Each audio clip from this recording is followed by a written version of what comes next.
Hello friends, welcome welcome back to Rubaru. तो आज हम जो सफ़र की बात करने जा रहे हैं वो बाकी पॉडकास्ट से अलग है, जैसा कि हमने एक अपने पहले पॉडकास्ट में भी किया था जिसका नाम था लेट्स रूबरू विद नाजिया खान। तो आज ऐसे एक नए शख्स के साथ हम मुलाकात करने वाले हैं, उनसे बातचीत करेंगे और बातचीत से पहले जैसे हम हमेशा करते हैं उनका एक राइटअप सुनेंगे। उनको हम पहले समझने की कोशिश करेंगे जिस तरह वो लिखते हैं, और फिर हम उनसे बातचीत के दौरान उनको जानेंगे और उनसे सीखेंगे। तो आज जो शख्स है उनका नाम मैं आपको बताना चाहूँगा, और उनका नाम है पौलोमी चक्रवर्ती, जिनको हम लोग प्यार से पौला भी बुलाते हैं। तो इस पॉडकास्ट का भी नाम होगा लेट्स रूबरू विद पौलोमी चक्रवर्ती। तो आशा करते हैं कि आपको ये पसंद आएगा, और उससे पहले उनका एक छोटा सा इंट्रोडक्शन देना चाहूँगा मैं। तो जो पौला है वो वैसे तो काफ़ी अच्छी दोस्त है मेरी, और वो एमिटी यूनिवर्सिटी में ही बीटेक बायोटेक पढ़ रही है, और उसके साथ साथ उनको लिखने का बेहद शौक़ है। लिखने से ज़्यादा वो बहुत पढ़ती हैं, उनको बहुत अच्छे अच्छे प्लेटफॉर्म्स मिले हैं, चाहे वो कॉलेज हो चाहे वो बाहर का हो। तो उन्होंने काफ़ी अपने ऊपर काम किया है जिस वजह से वो इस मुकाम पे पहुंची है। तो आशा करते हैं कि आप जब उनको सुनेंगे तो आप खुद ही बोलेंगे कि वो क्या बोलती है, क्या पढ़ती है। तो इस जर्नी को हम शुरू करते हैं, और अगली आवाज़ पौलोमी जी की। The dark, rich truffle cake with chocolate ganache at edge.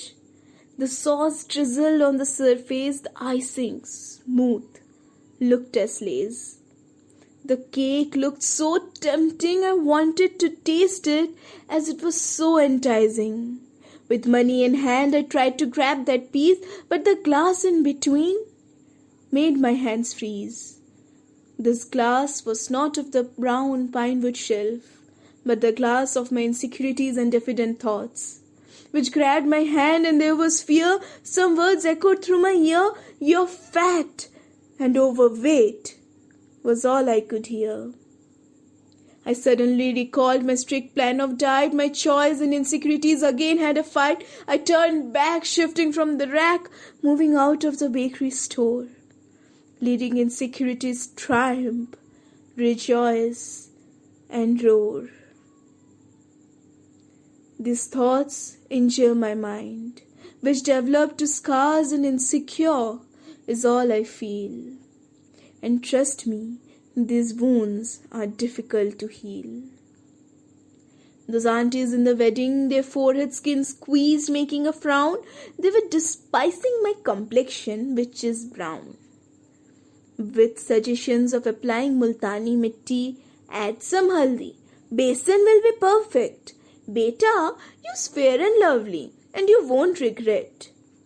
It was so hard for them to accept the fact that my skin was just like the essence of brown cinnamon, pure as the sandalwood you worship as Chandan, but not like the sand you can easily walk upon and the mud you splash on people, judging the characters.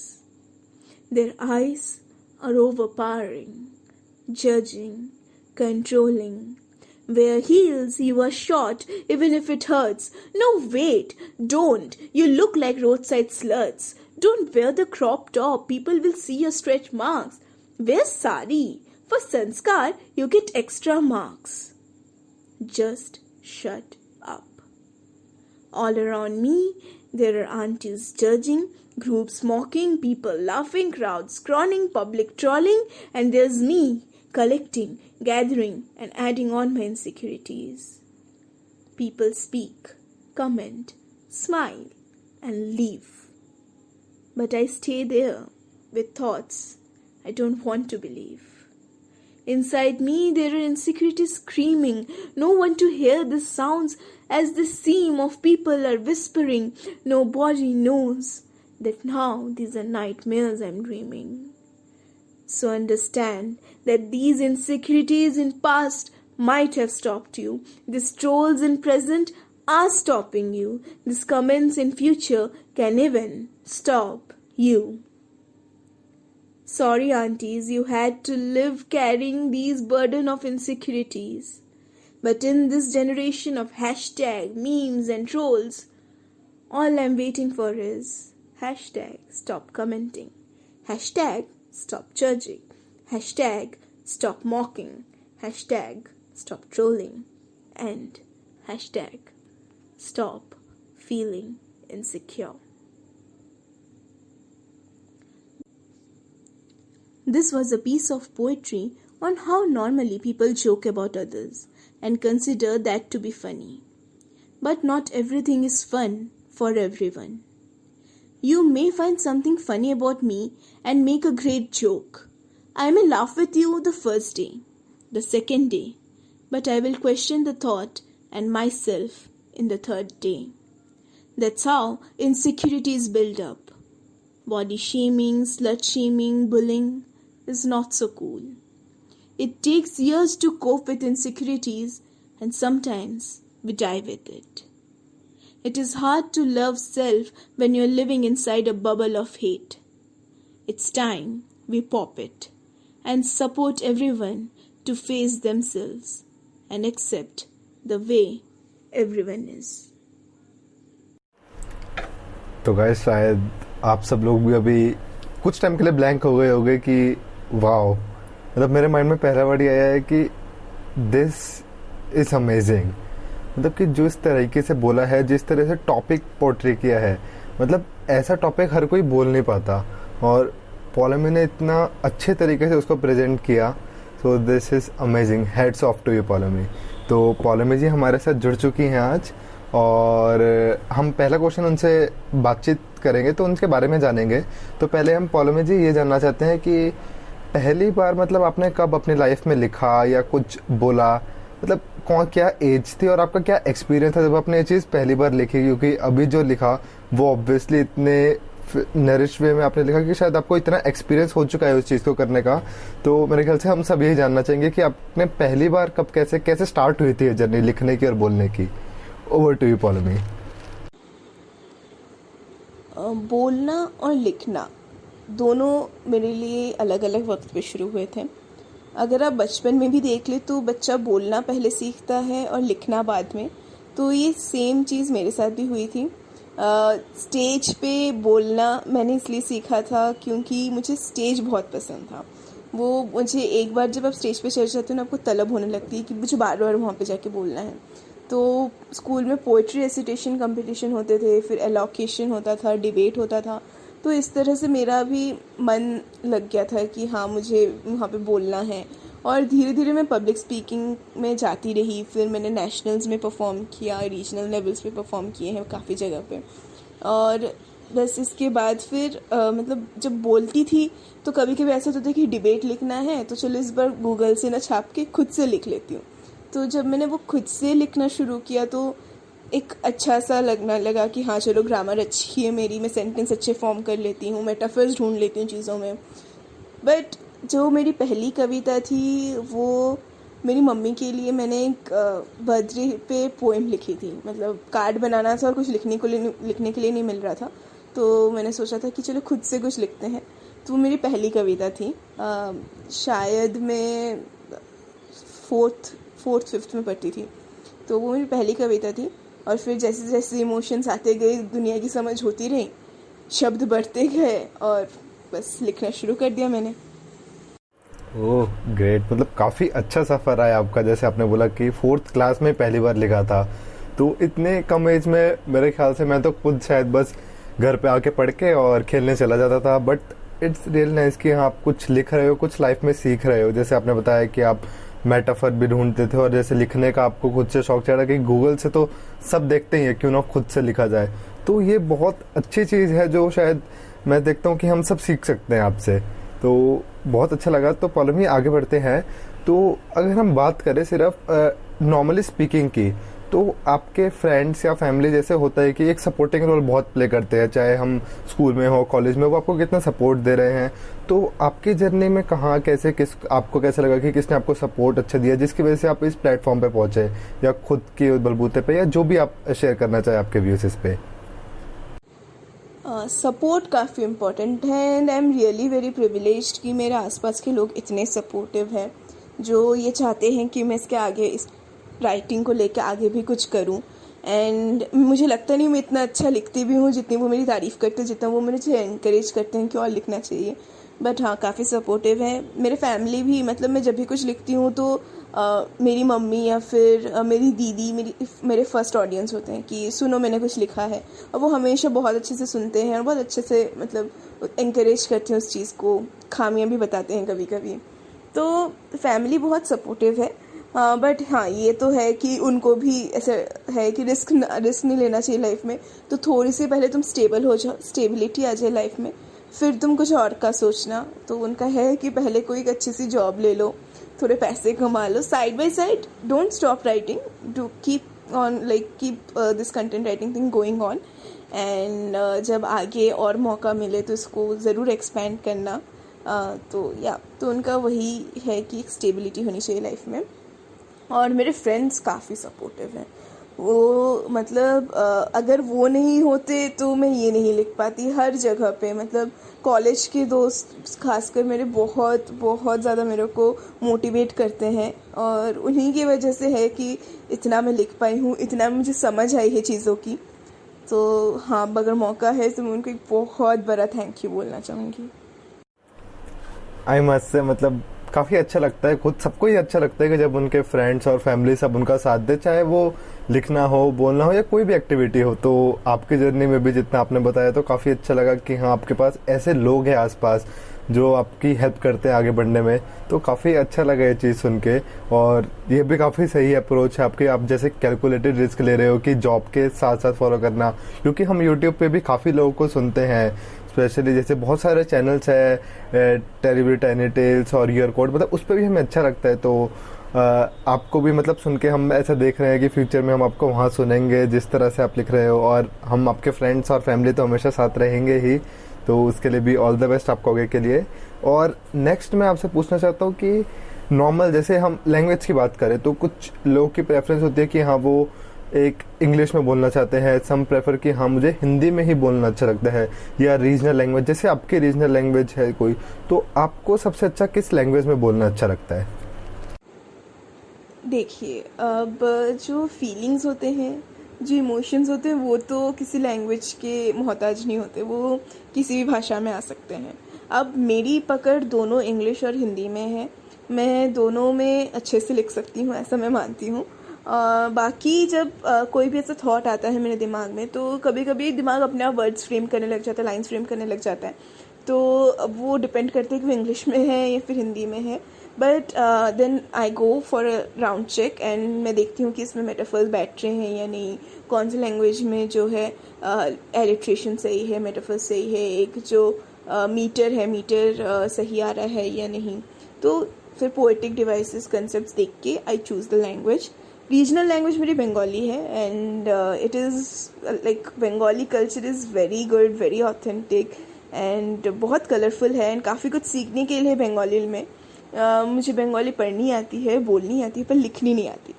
तो हाँ, इसलिए मैं बंगाली में लिखती नहीं हूँ, but हाँ मुझे बंगाली कल्चर बहुत पसंद है, and I really respect all the writers, all the fictional work, everything that Bengalis are doing. अरे खूब भालो पौलमी जी, खूब भालो। मतलब काफ़ी अच्छा लगा कि हाँ आपने जैसे अपने टर्म्स की भी आपको काफ़ी अच्छी नॉलेज है कि पोएट्रिक डिवाइस और मीटर को कैसे अपना, मतलब ये सब चीज़ें भी एक मतलब आर्टिस्ट को जितना पता रहता है, जितना वो सीखता है, तो वो उस वे में ही आगे रिएक्ट करता है। और जिस तरह आपने अपने लैंग्वेज कल्चर के बारे में भी बताया, और दोनों मैंने खुद आपके काफ़ी सब सुने हैं कि आपने इंग्लिश में भी हिंदी में सब में बोला है, तो मेन आवाज़ आपकी बहुत अच्छी है, मैं यही बोलना चाहूँगा। और सुन के हमें काफ़ी अच्छा लगता है, और जिस तरह आप जो भी टॉपिक पे बात करो काफ़ी अच्छे से आप पोर्ट्रे करते हो। तो नेक्स्ट मतलब मैं ये जानना चाहता हूँ कि शायद आपके आइडल कौन है? अगर जैसे आपने किसी को देख के आप बड़े होगे कि आपने अगर ऐसा सोचा हो कि मुझे इनकी तरह बनना है, या आपने जिनसे सीखा हो, तो अगर आप उनके बारे में थोड़ा हमारे साथ शेयर करना चाहें। देखिए, मेरा मानना है कि लिखने के लिए पढ़ना बहुत ज़रूरी है, और अगर आप नहीं पढ़ोगे तो आपकी कमांड इतनी अच्छी नहीं होगी उस लैंग्वेज में। तो मैंने जिन जिन को पढ़ा है मैं उनको एक आइडल की तरह मानती हूँ, क्योंकि वो नहीं होते तो मेरी इतनी अच्छी लिखने की क्षमता नहीं होती। तो जो भी मेरे मतलब बहुत ही फेवरेट राइटर्स रह चुके, जैसे वॉशन शायर हो गई, सेल्विया प्लाथ, एमिली डिकिंसन, गुलजार, फैज़ अहमद फैज़, तो ऐसे काफ़ी राइटर्स हैं, शेक्सपियर, रस्किन बॉन्ड, बहुत लोग हैं जो मुझे बहुत इंस्पायर करते हैं। बट स्पोकन वर्ड पोइट्री जो मैं अभी फ़िलहाल लिखती हूँ वो मुझे कॉलेज में इंट्रोड्यूस करवाए थे मेरी एक सीनियर ने, और I was like a fan the day I heard spoken word poetry. और मैंने कम्युनिटी और अनिल रेस के जो चैनल है वहाँ पे जितने भी पोएम्स हैं मैं सारे सुन डाले थे एक दिन में। And that day all the writers there, specially Amandeep Singh और सिमर सिंह, ये 2 लोग थे जिन्होंने मुझे बहुत इंस्पायर किया है।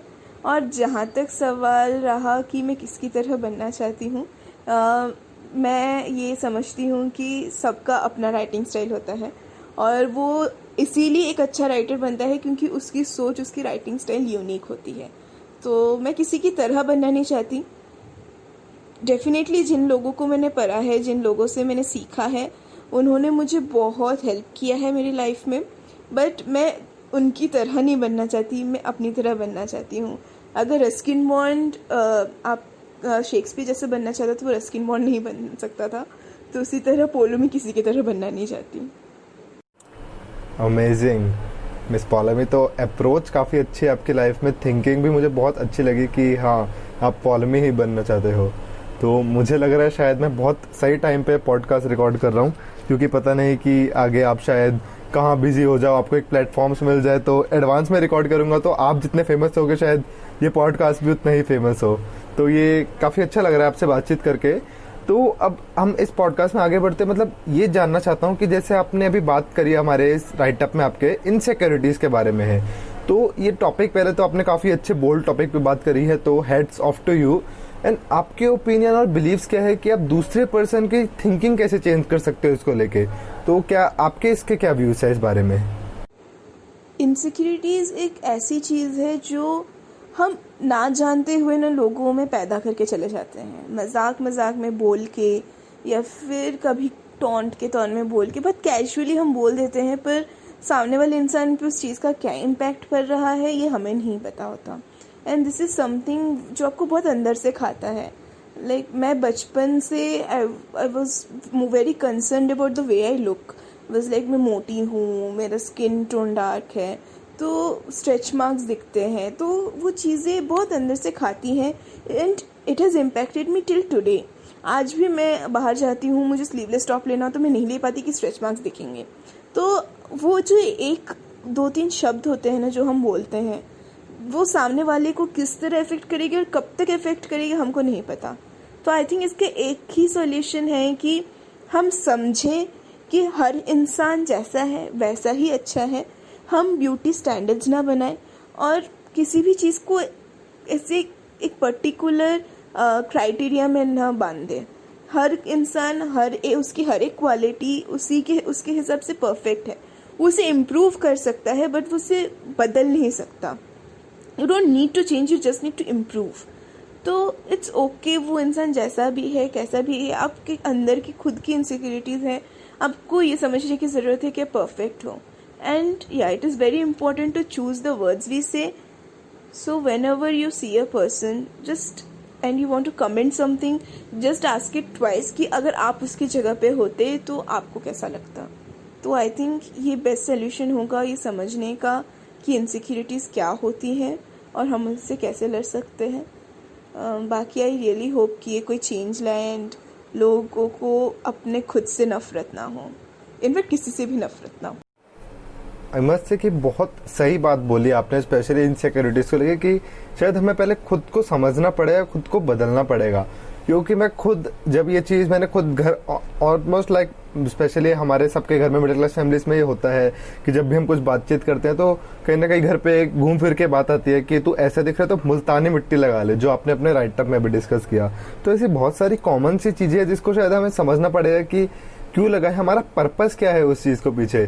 तो शायद जितने भी लोग ये सुन रहे हैं, मैं भी खुद एक मैसेज उनको डिलीवर करना चाहता हूँ कि आप जैसे भी हो आप बस वैसे रहो, दूसरों के लिए खुद को चेंज मत करो। आपके ऊपर है कि आप क्यों चेंज करना चाहते हो, पहले उस पर्पस को समझो, क्योंकि आप अपने आप में स्पेशल हो, यूनिक हो, आप जैसे भी हो प्लीज़ बस वैसे ही रहो। आई होप कि शायद कुछ चेंज आए आप में, कि इसको सुन के कि आप बस दूसरों के लिए मत बदलो, शायद ये पॉडकास्ट कुछ चेंज लाए। तो आगे देखते हैं क्या होता है। बाकी बहुत अच्छी अप्रोच रही। और लास्ट क्वेश्चन है पॉलमी जी आपके साथ, तो अगर हम बात करें, अगर आपको एक अपॉर्चुनिटी मिले एक हाइपोथेटिकल क्वेश्चन है, अज्यूम करते हैं कि एक आपके पास एक ऑप्शन है आपको करियर परस्यू करने का, और आपको इसमें एक अच्छी अपॉर्चुनिटी मिल रही है, बट आपको उसमें ज़्यादा मनी नहीं मिल रही, तो आपकी क्या ओपिनियन है कि आप उस टाइम पे क्या ज्वाइन करोगे, आपकी क्या प्रायोरिटीज होंगी, और कैसे आपका क्या इसमें है व्यूज़? डेफिनेटली राइटिंग एक ऐसी चीज़ है जो मेरी पैशन है। मैं सुबह उठती हूँ, मेरे दिमाग में चलता है ओ ये वाली चीज़ लिखनी है आज। मैं सोने जाती हूँ तब भी ऐसे बहुत सारे थॉट्स होते हैं कि हाँ ये लिखना है, ये भी अच्छा लग रहा है, ऐसा क्यों होता है, वैसा क्यों होता है। तो जिस चीज़ की वजह से मेरा पूरा दिन बीतता है, वो चीज़ अगर मुझे हासिल करने को मिले at any cost, I am ready to go for it. But जैसे कि मैंने कहा कि मेरे पेरेंट्स का भी है कि थोड़ा स्टेबिलिटी होना चाहिए लाइफ में, तो मैं उनको निराश नहीं करना चाहूँगी। थोड़ा सा स्टेबिलिटी आ जाए लाइफ में, भगवान की कृपा से मेरे पास एक जॉब है अभी, तो अगर वो जॉब में थोड़ा सा स्टेबल हो जाऊँ, मैं उनकी एक्सपेक्टेशंस पूरी हो जाए, और मैं उसके बाद अपने पे पूरी तरह से फोकस कर सकूँ। अभी भी ऐसा नहीं है कि मैंने छोड़ दिया चीज़ों को, ऐसा कोई दिन नहीं जाता कि मैंने 2 लाइनें ना लिखी हूँ, और मैं जितना हो सके इसको आगे के प्लेटफॉर्म्स में लेके जाने की कोशिश कर रही हूँ। बाकी सबका सपोर्ट रहा और ऐसे लोग मुझे इंकरेज करते रहे तो इंशाल्लाह आई होप कि कुछ आगे हो जाएगा। Thank you so much. ज़रूर होगा पौलमी जी, जिस तरह आप वर्क कर रहे हो तो आप बहुत मतलब एक आप हाइट्स अचीव करोगे, चाहे वो आपका कोई सा भी करियर हो। आई होप कि आप जैसे बताया आपको एक जॉब मिल है आपके पास, तो उसमें भी आप बहुत आगे बढ़ो, और इस राइटिंग बोलने सब फील्ड में आप बहुत आगे बढ़ो। और काफ़ी अच्छा लगा आपसे आज बातचीत करके। तो मुझे लगता है कि काफ़ी हो चुका है हमारी बातचीत, तो इस सेशन को एंड करने का टाइम हो चुका है। तो it was really amazing to listen to your write up, and आपसे इतने सारे आपको जान के बहुत अच्छा लगा हमें। It was a pleasure being here. I really enjoyed it a lot, and I'm so happy and thankful to you that you called me here and asked me to feature one of my write-ups over here. Thank you for the opportunity, and I really wish कि और भी लोग इस podcast को सुने और खुद से रूबरू हो सके। तो बस ऐसे ही काम करती रहिए, and best wishes. Thank you Poulami for your wishes, and we also hope कि आपके साथ हम दोबारा कनेक्ट करें, दोबारा एक अच्छे सा और पॉडकास्ट रिकॉर्ड करें जिसमें हम आपके बारे में और जाने। तो थैंक यू पौलमी। तो गाइस आई होप कि आपको भी कुछ अच्छा सीखने को मिला, कुछ नया जानने को मिला। सॉरी अगर बीच से कुछ बैकग्राउंड वॉइस और नॉइस वगैरह काफ़ी होती है, तो उसके लिए I am extremely sorry, but जो